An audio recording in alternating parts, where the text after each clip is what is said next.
precisa de um acompanhamento também de alguém para estar sobre a tutela dele, estar pastoreando ele, estar ajudando ele no ministério. Então existe a ideia inicial do novo crente, né, do novo cristão que passa pelo processo do discipulado, mas quando Jesus, nessa passagem que foi lida aqui no início, né, e de fazer discípulos, né, ele diz sobre essa propagação do evangelho, mas sobretudo também dessa continuidade de conhecimento, de aprendizado e de exercício da palavra de Deus, que eu acredito que nessa terra aqui nós não teremos um fim, né? Tem o início do discipulado, mas ele não deve ter fim. Muito bem, pastor Manuel Cavalcante, e aí, pastor, o que é discipulado mesmo? Discipulado é esse processo, né, que nós passamos ao longo da nossa vida cristã, em que vamos nos assemelhando a cada dia a Jesus, né? Discípulo é basicamente um imitador, né? Você vai sendo ensinado a imitar o mestre, né? O sentido da palavra discípulo gira em torno disso daí, né? Quando você fazia discípulos naquela época, era para que os discípulos eles ficassem o mais próximo, né, do mestre, se tornando, né, mais semelhante ao mestre, não só na questão do ensino, mas também na questão do proceder, né? O discipulado cristão é uma prática, né, do dia a dia em que você vai procurando imitar aquele que é o seu mestre, que é Jesus, né? Então, basicamente, o processo do discipulado é isso. Como já foi dito aqui, reforçando, não é um mero curso em que você pega ali 16, 17 lições, pronto, você já é um discípulo. Não, é uma coisa muito mais profunda e muito mais complexa do que isso daí. Aquilo ali é um básico, né? Você tem um conhecimento básico a respeito do ensino bíblico, do ensino cristão. Mas o discipulado propriamente dito é no dia a dia. Você vai sendo treinado, você vai sendo ensinado, você vai sendo trabalhado para que fique cada dia mais parecido com Jesus Cristo. O sentido do discipulado é isso daí. A gente não pode confundir com aquele curso de noção, né, do ensino bíblico.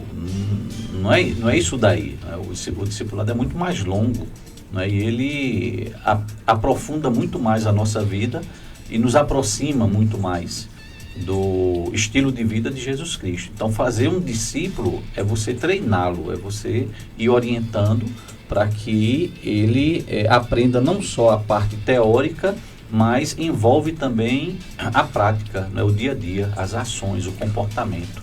Mas isso na igreja moderna, na igreja de hoje, como é que funciona, pastor? Vamos falar assim, eu discipulo na minha igreja, os membros lá são discipulados. Como é que se dá isso no dia a dia? Porque, assim, a maioria das igrejas se reúne para culto, ali faz 2 horas de culto, aí todo mundo vai embora. Como é que treina no dia a dia? Como é que é? Isso aí tem que ter uma proximidade maior, não é, com a membresia.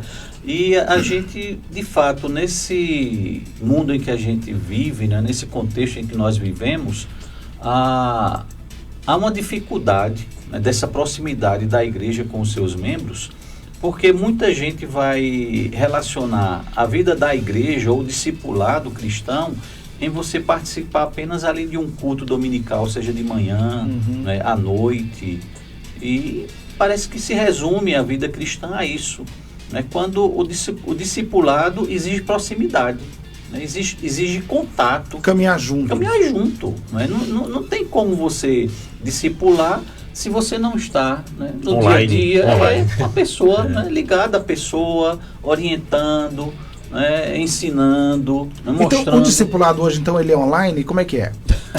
A palavra, na verdade, não era essa, é linkado, né? Ligado, né? Ligado. A gente tem que tomar o modelo, o que Jesus fez com seus discípulos, né? É o caminhar junto ali, né? Online, melhor que seja, mas não substitui o contato, não substitui o estar perto, né, da pessoa. Então, a vida na igreja, você resumi-la, né, a sua vida cristã, a idas a cultos na igreja, está muito limitado. Está muito limitado. Vai faltar ainda muita coisa, né, para que você amadureça, porque discipulado é convivência, né, com os seus irmãos, é aprendizado, é estar junto, né, é ser verdadeiramente discipulado. Né, você vai aprendendo ali no estar junto com as outras pessoas. O online, por melhor que, por maior que seja, né, a boa vontade em diminuir distâncias, é o risco das igrejas do YouTube, né? Sim. De igrejas, crentes de YouTube, né? Você fica assistindo ali, assistindo, mas não tem contato nenhum com aquelas pessoas, né? Então, é um risco que a gente corre nos nossos dias. Um discipulado online não faz sentido. E aí, pastor Ventura, quem é que discipula? Essa atribuição é do pastor ou qualquer cristão pode ser um discipulador? Eu acho que todo cristão tem que ser discipulado. Agora, todo cristão ser um discipulador, eu já acho... Na verdade, eu até acho que hoje nós não temos um discipulado. Como o pastor Manuel falou com muita propriedade, discipulado é não só um dia de culto ou um dia de escola bíblica, é uma convivência. Mas quando o senhor fala isso, o senhor está fazendo uma denúncia, porque a missão da igreja é não, discipular. Eu denuncio toda vez que eu venho aqui, eu denuncio a igreja. Porque, de fato, a igreja precisa voltar para a igreja do caminho. A igreja do caminho era diferente do que a gente está vendo hoje. Hoje a gente está vendo um momento de entretenimento gospel. Essa é a verdade. Poucas igrejas hoje, eu digo com propriedade, porque eu ando por aí e já fui na igreja do pastor Manuel. Não faz parte dessas igrejas não, pastor. Então, assim, é um entretenimento gospel.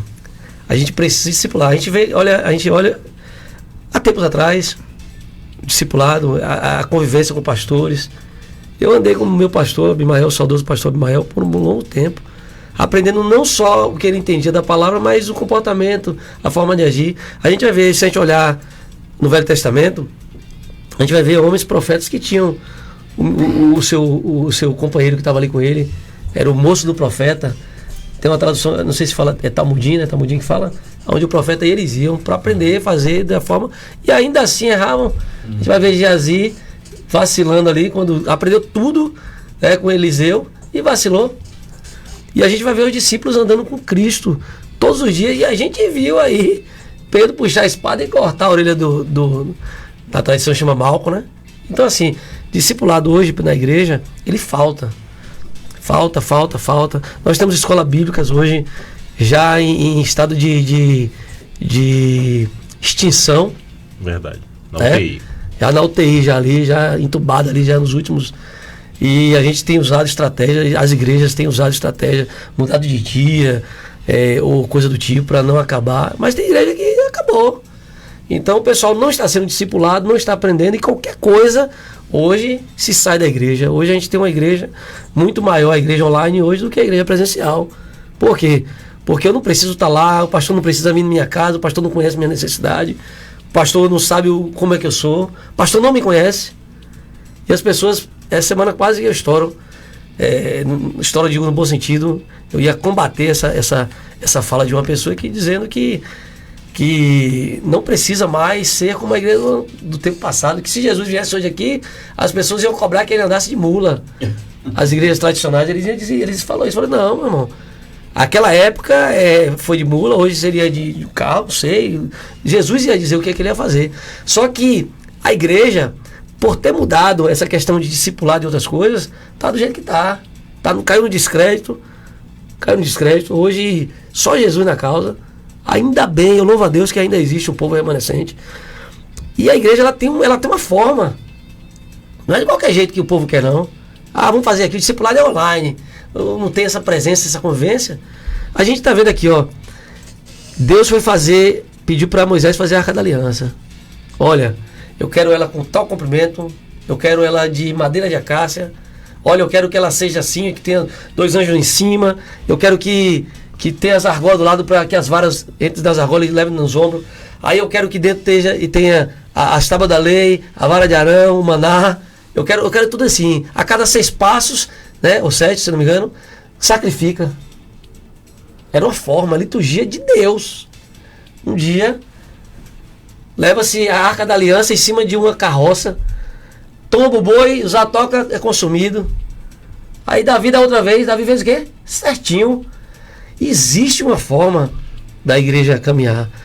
A liturgia, discipulado. Paulo instrui a Timóteo, na segunda carta de Paulo a Timóteo, capítulo 2, versículo 2, ele fala muito: olha, Timóteo, o que você tem aprendido de mim, e por testemunhas, isso você transmite a pessoas fiéis, né? O discipulado é muito além do que a gente está vendo hoje aí. O discipulado é um curso para batismo. Sim. Existe. Discipulado é, como o pastor Orlando falou, com muita propriedade, que ele é constante. A gente aprende todos os dias nessa caminhada do Evangelho. Muito bem. São 11 horas mais 27 minutos. Nós estamos discutindo este tema hoje. Afinal de contas, qual é o propósito e a essência do discipulado, hein? A gente falou desse propósito, a gente precisa mexer mais nessa questão do propósito, pastor Orlando, porque a finalidade do discipulado é levar o cristão a algum patamar, é só uma questão de conhecimento, que se for uma questão de conhecimento, um curso resolve, né? Você dá o curso para a pessoa, se tiver necessidade de repeti-lo, repete, ou cria várias instâncias e pronto. E aí, pastor Orlando, quando Jesus idealiza o discipulado, ele quer o que com isso? Ele quer que as pessoas sejam discípulas dele, né? Que venham refletir a imagem dele e ser como ele foi aqui, como ele é. Então é uma palavra bem fácil de ser interpretada, né? Não existe uma exegese muito profunda para nós interpretarmos, mas o que exige de nós é uma dedicação e uma constância nesse propósito de sermos verdadeiros discípulos e desenvolvermos a nossa salvação, a nossa santidade através desse discipulado, que a gente entende que essa santificação ela é diária. Após a conversão nós entramos nesse processo de santificação que vai exigir um discipulado constante. Todos os dias nós somos bombardeados a estarmos de costas para a cruz e de frente para o mundo, enquanto Cristo quer que nós estejamos de frente para a cruz e de costas para o mundo. Então esse bombardeamento daquilo que está fora do nosso conhecimento cristão, dos nossos princípios cristãos, da nossa vivência cristã, é que vai exigir um discipulado mais forte, né? Vai exigir um acompanhamento mais constante, vai exigir de todos nós um entendimento da necessidade real que o cristão, sobretudo hoje, como os pastores falaram aqui também, com muita singularidade, nesse tempo onde os estudos bíblicos estão ficando mais escassos dentro da palavra de Deus. As pessoas preferem ir para um culto onde tem um grande período de louvor.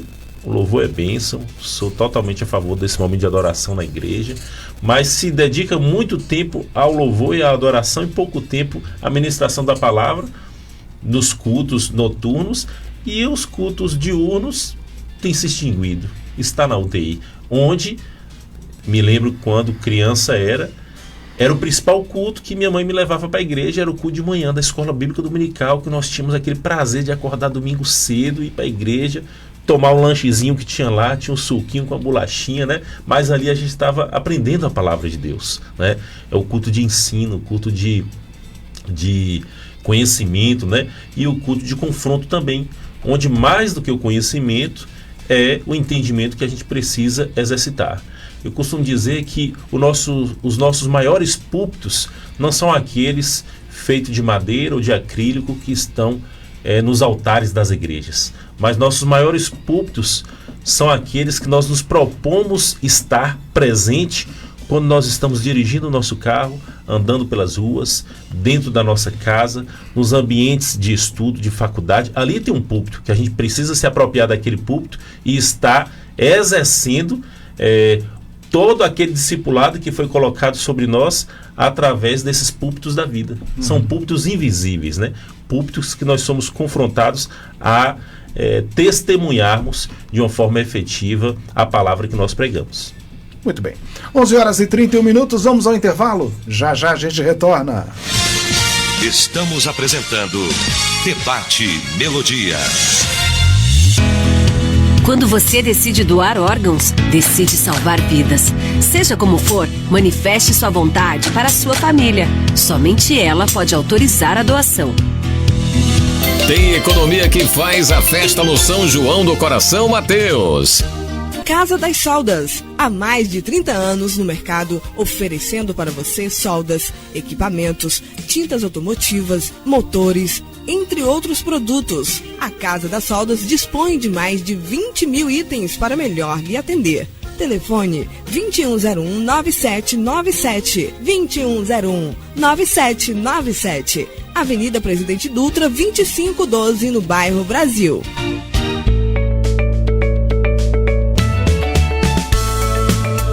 A Melodia tem o apoio cultural das empresas a seguir. Não se culpe se você nunca cuidou dos seus pés com carinho. Em Vitória da Conquista, FAO Calçados. Aqui você encontra uma infinidade de modelos, masculino, feminino e infantil. FAO Calçados, uma opção para os seus pés se sentir bem cuidado. Praça da Bandeira, número 17, Centro. Fone 3421-4582, FAO Calçados. Oficina do Malária, seu carro em boas mãos. Especializado em injeção eletrônica de todas as marcas. Oficina do Malária Mecânica em geral.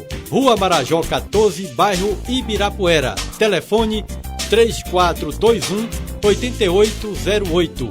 Oficina do Malária.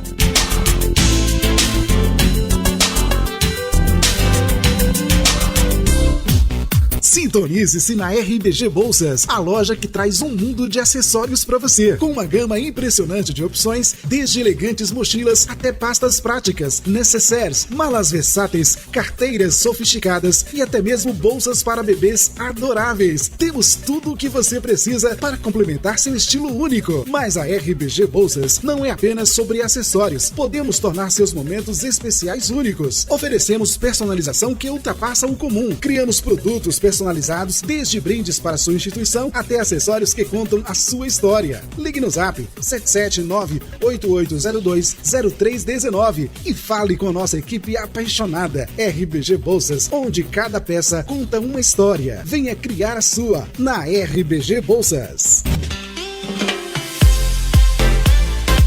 A Cortina & Cia tem tudo para vestir a sua casa. Cortinas prontas e sob medida, tapetes, persianas, colchões, além de uma variedade de roupa de cama, mesa e banho. Tudo isso com o melhor preço e atendimento da cidade. Na hora de decorar a sua casa, escolha a loja mais completa do interior baiano. Estamos esperando por você. Venha nos visitar. Praça da Bandeira 10, Centro, Vitória da Conquista. Acesse o Instagram da Cortina & Cia, @Cortina & Cia VDC.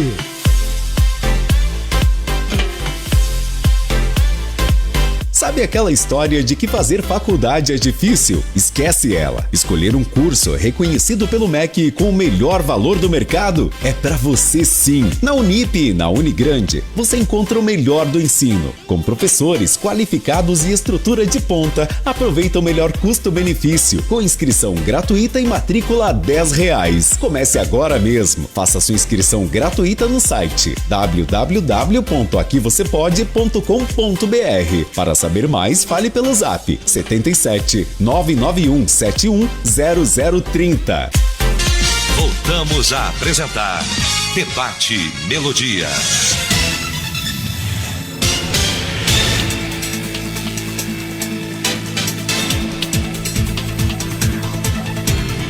Muito bem, de volta 11h35 na Melodia. Qual é o propósito e a essência do discipulado? É o tema de hoje. Vamos rodar aqui agora com o Pastor Ventura, começar aqui por aqui. Pastor Ventura, aí a gente tem um modelo que é Jesus, né? Como já foi dito aqui, o discipulado ele deve ser, a referência deve ser o Cristo, para que nos tornamos parecidos com Ele, certo? Mas como se dá esse processo? Tem tem algum segredo? Existem caminhos? Porque a gente já viu, por exemplo, seminários de discipulado, congressos de discipulados.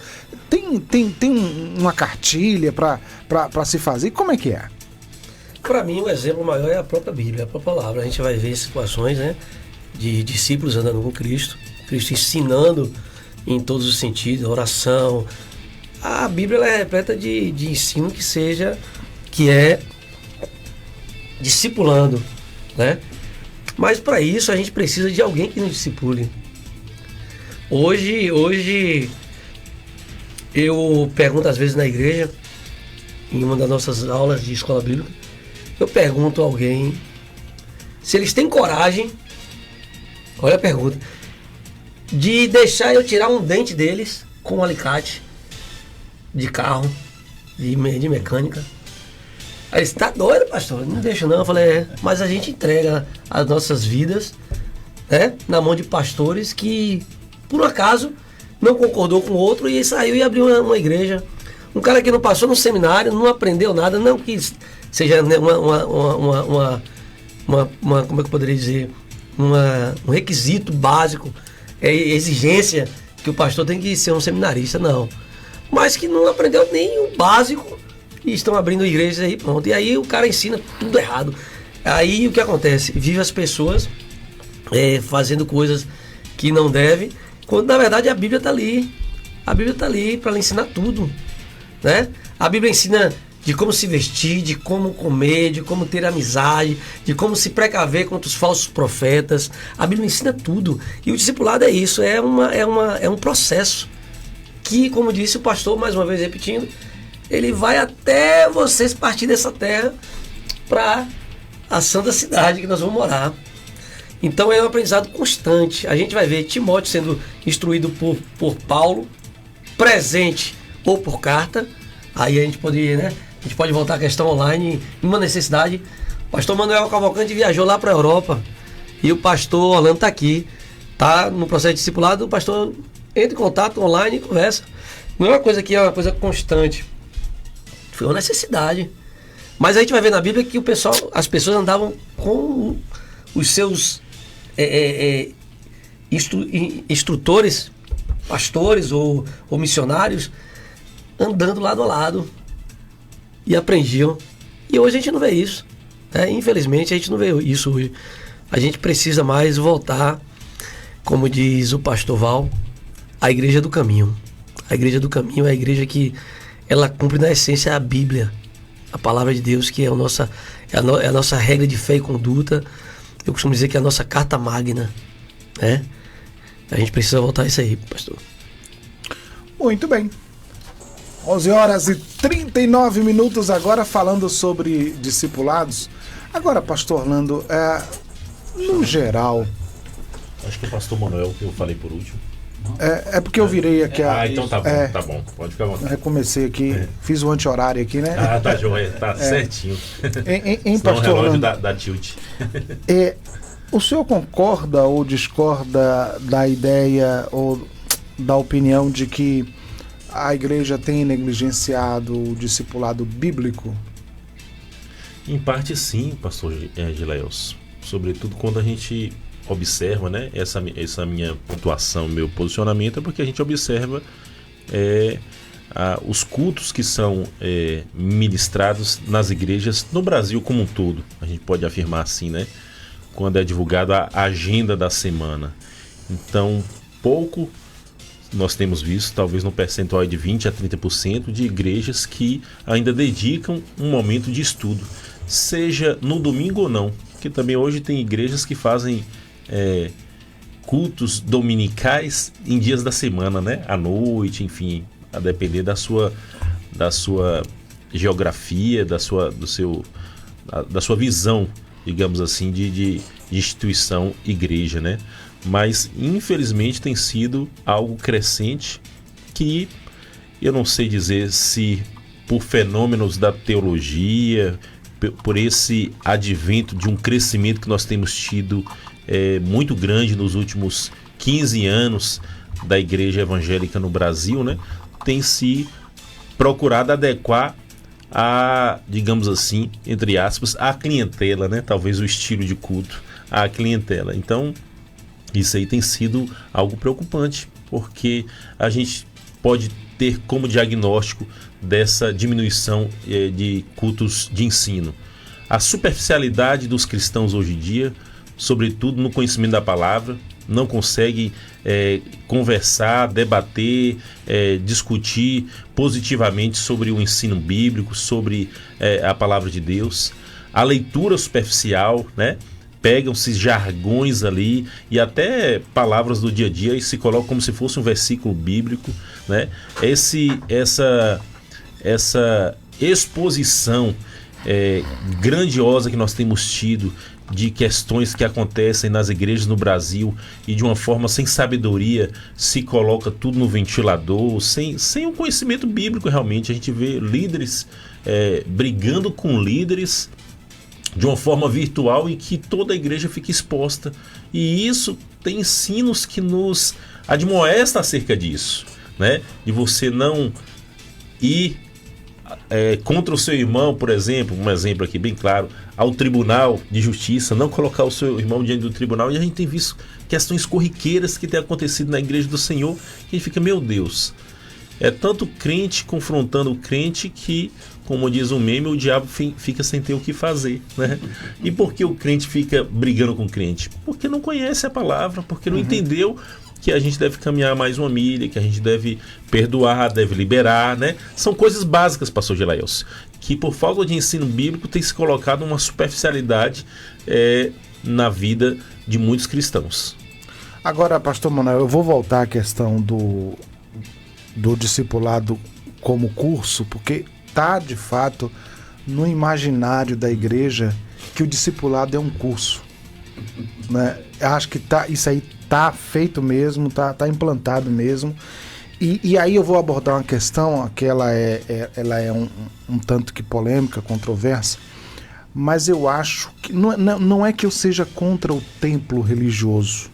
Eu acho que ele é um instrumento interessante para a igreja, mas eu acho que a gestão que nós fazemos dele, ele nos encapsulou, ele nos fecha, nos tranca em 4 paredes, porque imagina só, vamos dizer que não existisse o templo, nós teríamos que sair, nós teríamos que nos encontrar, nós teríamos que estar de casa em casa, ou fazer reunião debaixo de uma árvore, mas a gente teria que um passar na casa do outro, pegar o irmão, tal, ter aquele vínculo.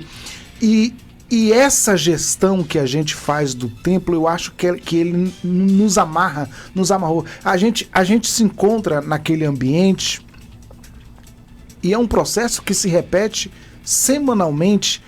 Ali tem uma liturgia, ali é tudo programado. Então a gente fica ali preso àquela liturgia e só acontece aquilo. Como é que a gente vai discipular se a gente não se encontra para outros fins? A igreja do primeiro século, por exemplo, estavam de casa em casa, comiam juntos, bebiam. Quer dizer, o senhor não acha que essa gestão ela está um tanto que equivocada, pastor Manuel?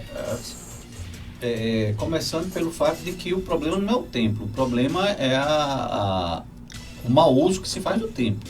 Exatamente. A gente vê assim a questão, porque há grupos que até defendem o fato de não ter templo, né? Não fazem templo, mas vão se reunir em algum lugar. Em algum lugar. Sim, claro. Né? A igreja primitiva se reunia de casa em casa, mas quando ao longo dos primeiros séculos, quando a perseguição parou, a primeira coisa que eles começaram a fazer foi construir templos, né, para se reunirem ali. Então, é um aspecto da vida cristã, você se reunir, né, como comunidade para adorar a Deus em comunidade. Agora, restringir a vida cristã a isso é que é o problema. Não é? Então, o templo deve ser uma parte da minha vida cristã e não resumir a vida cristã ao templo. Ali no templo a gente adora, ali no templo a gente aprende, ali no templo a gente é admoestado pela palavra, né? A gente cresce ali no conhecimento da palavra.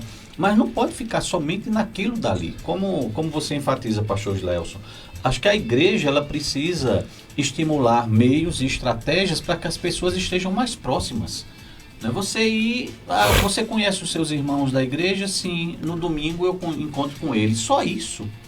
Né? E ao longo da semana? Basicamente, acho que a maioria das igrejas tem funcionado assim. Isso, né? Você ir só aos domingos. Né? Então, acho que cabe à igreja encontrar estratégias, e vem aquela questão que muitas igrejas estão usando hoje, os pequenos grupos, né? Sim. É uma estratégia boa, claro, né, de você estar mais junto ali de irmãos, conhecendo, compartilhando a sua vida com outros irmãos. Né? Então, estratégias desse tipo para que as pessoas fiquem mais próximas. Não adianta, eu acho que é uma coisa tão rasa. Você vai para um culto, tá ali, encontra um ou outro, terminou o culto, já corre embora, já vai embora. Nem para ficar, para conversar com os irmãos, né, bater um papo ali, né, alguns minutos ali, conversando com as pessoas, não, já vai embora. Que discipulado vai ser esse daí? Não é? E ainda mais numa época em que as redes sociais, a internet estão tão presentes na nossa vida, as igrejas se adaptando a isso daí, né? Eu acho que enfraquece ainda mais um culto online. Você está sozinho em casa, você só está vendo uma imagem e ouvindo uma voz, um som, mas você está sozinho em casa. Né? Que vida cristã é essa? Né? Você vai resumir sua vida cristã a isso? Né? Isso vai ser discipulado? Então, o discipulado, ao meu ver, ele nos chama à convivência uns com os outros. E quanto mais a igreja conseguir montar estratégias de maneira que as pessoas estejam juntas, compartilhando suas vidas umas com as outras, aprendendo umas com as outras, se chateando umas com as outras, perdoando umas às outras, aí a coisa vai fluindo como de fato uma igreja deve ser. Né? A igreja do primeiro século, a turma gostava de estar junto. Sim. Né? Quanto mais tempo possível junto ali, adorando a Deus, orando, convivendo, melhor para ela, né? para aqueles primeiros cristãos. Né? Então, acho que a convivência é um item essencial para a vida cristã. Nós fomos chamados por Deus para convivermos. É verdade. Essa questão de você andar junto, porque você está andando junto aqui com a pessoa, daqui a pouco acontece alguma coisa, um lance que acontece aqui, aí você já vai e já implementa ali uma verdade, um princípio, a pessoa. É o andar, é o caminhar junto que acontece isso. Mas se a gente ficar preso só ao templo, a gente não vai ter como discipular ninguém, não vai ter vida para você. Você ensina ali, você prega, mas não pode ficar somente naquilo. É o gastar sal juntos, né, pastor? Tem que gastar sal, tem que comer, tem que andar. Agora, né? eu quero contextualizar. Assim, vamos pegar aqui. A gente está falando de um contexto da igreja do primeiro século, né, que a gente está usando de exemplo, mas uma época em que tudo era relativamente perto. Né? As pessoas moravam assim, em vilas, em pequenos lugarejos que todo mundo conhecia todo mundo, né? Eu fui numa cidade pequena agora esse final de semana pregar a palavra e assim as pessoas ficam olhando pra gente de outra cidade, que todo mundo conhece todo mundo ali. Quando chega um estranho já sabe que não é dali, entendeu? Então assim é diferente. Você vai ali ir ali na feira, por exemplo, você quando passa ali, você já ia falando com fulano, cicrano, enfim, chegava na feira, você conhecia o dono da barraca, enfim, ali tal, enfim, e o contexto era outro. Hoje não, hoje nós temos aqui, a maioria das pessoas sai de carro, enfim, distância. Ninguém vai na casa de ninguém, as casas estão muradas. Há pessoas que você nem consegue bater na porta da casa da pessoa, que ela mora num condomínio. Sim. Né? Enfim, tá tudo diferente, né? Hoje é tudo à base do telefone, do aparelho smartphone, né? Dos aplicativos. Você manda um oi, um bom dia. O bom dia agora já é online, né? Bom dia, fulano. Né? É tudo diferente. Como é que a gente faz para superar essa barreira do distanciamento? É uma sociedade muito mais fria, né? Nesse aspecto, pastor Orlando. Sim. Eu acho que tem que haver uma intencionalidade, sabe, pastor Gilelson? Principalmente do líder ou do irmão que compreendeu essa palavra e quer exercer esse discipulado. nós temos que ser intencionais, provocar aquilo que não existe mais. Criar o momento. Criar né? o momento, provocar uma reunião, junta panela, né? A gente tinha muito isso entre irmãos, né? Há algum tempo atrás. E família também, né? Por exemplo, hoje, quando as avós falecem nas famílias, geralmente se perde também o link, a comunhão, né? Dos primos, dos tios, porque era a avó que fazia o almoço do Dia das Mães, a ceia do Natal, né? Aquelas datas que nós temos assim. Então eu acho que a gente tem que provocar isso, né? Nós temos que criar realmente isso aí de uma forma intencional, chamar aquela pessoa que a gente quer ter uma comunhão ou quer promover um discipulado para perto, sobretudo dos líderes, né? Para com a membresia. Tem que haver essa provocação. Hoje esse distanciamento tem muito a ver. Em 1997, quando eu estudava sobre globalização, lembro naquela época falava da globalização, né? Não sabia nem o que era direito, né? Nem o que era direito, os professores falavam, nós estamos em um período de globalização. Olha a globalização aí hoje, né? Trazendo para nós informações que antes eram distantes e tirando de perto, distanciando o que antes era próximo, né? Que são as pessoas. Então, realmente, eu acho que deve haver uma proatividade de todos nós cristãos, dessa provocação, seja com um parente, né? Com amigos distantes, amigos de tempos antigos. Eu tenho amigos de 30 anos que a gente fica às vezes 1-2 anos sem se ver, mas quando se vê é a mesma coisa, né? É a mesma resenha, a mesma risada, a mesma comunhão, nada, graças a Deus, tem interferido naquela amizade que foi constituída há 30 anos atrás. Mas tem amigos de pouco tempo que às vezes por causa de um distanciamento, ou a gente estava falando aqui de rede social, né? As pessoas são tão imediatistas hoje nessa comunicação que às vezes quando você demora 1 hora de responder uma pessoa ou 2 horas... Não vai isso não, é 10, 15 minutos. Já começa a estressar, não tá me dando atenção, não fala comigo no Zap, não me responde, né? Ligação ninguém nem liga mais. E hoje as ligações que a gente recebe é tudo de 0300, é ligação fake aí que você não pode nem atender, né?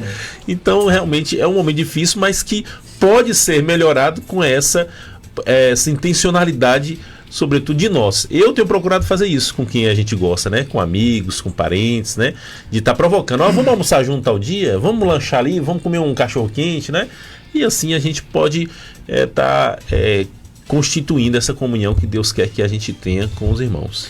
Muito bem. Eu me lembrei aí de ontem. Ontem eu estava no ambiente, tocou um telefone fixo, né? Eita! Eu achei tão estranho, né? É verdade. Aí ficou tocando, e eu perguntei para a pessoa, você não vai atender, não? Ele falou, não, isso aí é marketing, é o pessoal do marketing. Já sabe, ninguém atende. Porque ninguém mais liga, né? Ninguém atende. Para fixo, né? É verdade. Enfim. Bom, Pastor Manuel, os apóstolos na igreja do primeiro século, eles ficavam responsáveis mais pelo ministério da palavra, né? Isso fica bem claro ali na escolha dos diáconos, né? Que eles falaram que não era legal eles se envolverem com esses afazeres do dia a dia ali do templo, porque eles iam se dedicar à palavra. Como é que era? Eles tinham diretamente esse contato com as pessoas que estavam chegando à igreja? Ou eles elegiam outras pessoas para fazer esse treinamento, né, do dia a dia com o povo, ou eles mesmos faziam? Não, eles tinham contato, sim. A realidade, como você falou, né, daquela época para a nossa é diferente. Eram comunidades normalmente pequenas, né, começavam comunidades pequenas, em que era fácil quem estava à frente da igreja ter contato com os demais, com quem chegava. O texto de Atos também vai mostrar, né, como eles estavam juntos, era a reunião de casa em casa, né, então eles se conheciam, né, e a pessoa que estava à frente daquela igreja tinha contato tranquilo com todos, né. Paulo, quando escreve as suas cartas, para igrejas onde ele conheceu as pessoas, ele cita os nomes, né, fala do que fizeram, né, então havia contato sim, né, havia contato. Paulo sabia quem eram as pessoas, né, quem ele conhecia ali nas igrejas que ele acabou fundando, né, então ele sabia quem era, né, o contato não se rompeu. mesmo ele saindo, né, o contato não se rompeu, ele mantinha contato com essas pessoas. Então, são sinais que sempre apontam para essa questão da proximidade, né? É um desafio, de fato. Eu fico pensando em igrejas muito grandes, não é? Como é que o pastor lida com essa situação? Né? Vai cuidar de 1.000 pessoas, né? 2.000 pessoas, né? Como é que você faz um negócio desse, né? Tem que ter estratégias aí para dar conta. Um pastor só não vai ser suficiente, né? Mas há essa necessidade da proximidade, né? Do contato, do conhecimento, né? Você saber quem é a pessoa, você saber o que a pessoa está passando, né? Dos problemas, das lutas, né? Das vitórias que tem alcançado. Então, o desafio que eu vejo nos nossos dias é esse daí. Numa sociedade em que o isolamento é a tendência. A gente vai se isolando. Eu lembro lá na cidade onde eu cresci, a facilidade, você ia para a igreja caminhando. Saía de sua casa, 10, 15 minutos, estava na igreja. E até você chegar a esse percurso, você já tinha falado com um monte de gente. Ia se encontrando com outros irmãos da igreja, não é? Então, uma proximidade muito maior. Hoje, a tendência é o quê? A gente ir se isolando, né? Vai de carro, né?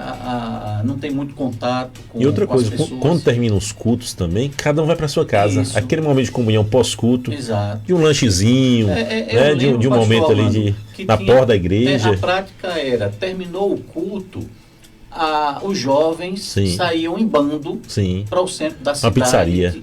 Ou era pizzaria, tinha um lugarzinho de cachorro-quente. Sim, todo mundo. Ia comer o cachorro-quente, passar a volta. A minha cidade era o Jardim. Aqui era Beach Pizza em Conquista. Na praça. Era Beach Pizza. Era um carrinho de cachorro-quente ali no centro da cidade. Sim, ficava ali na comunhão. As pessoas sabiam, olha, aquele grupo ali é lá da Igreja Batista, tal. Né? Já era comum já. Isso. Não é? Então havia esse contato, havia essa união. É o desafio que nós temos nos nossos dias. Desafio. Tem se perdido isso. Exatamente. E aí a gente se encontra ali também, todo mundo engomadinho, né? Aquela coisa formal, né? Enfim, né? Templo, pouca atividade extra-templo. Eu estou falando, gente, eu sei que existem exceções. Tem igrejas que estão fazendo ao contrário do que nós estamos falando aqui, mas nós estamos falando para atingir a maioria, né? Que realmente é um padrão hoje. A igreja, ela funciona, né, basicamente no templo. Isso. Né? Então, isso é muito triste. É muito triste. Quero agradecer aqui a presença do pastor Orlando, também do pastor Manuel e o pastor Ventura, que ficou com a gente até pouco tempo. Quero agradecer você do outro lado pelo carinho da audiência, Melodia. Qualquer dia a gente volta a esse tema sobre discipulado, numa discussão talvez mais ampla, abordando aí outras questões, mas é um tema que não pode sair aqui do debate, porque é um tema essencial e muito caro à igreja. Vem aí Rádio Chofé e o nosso debate fica assim: amanhã, sexta-feira, dia 6, se o Senhor Deus nos permitir, estaremos de volta para mais um Debate Melodia.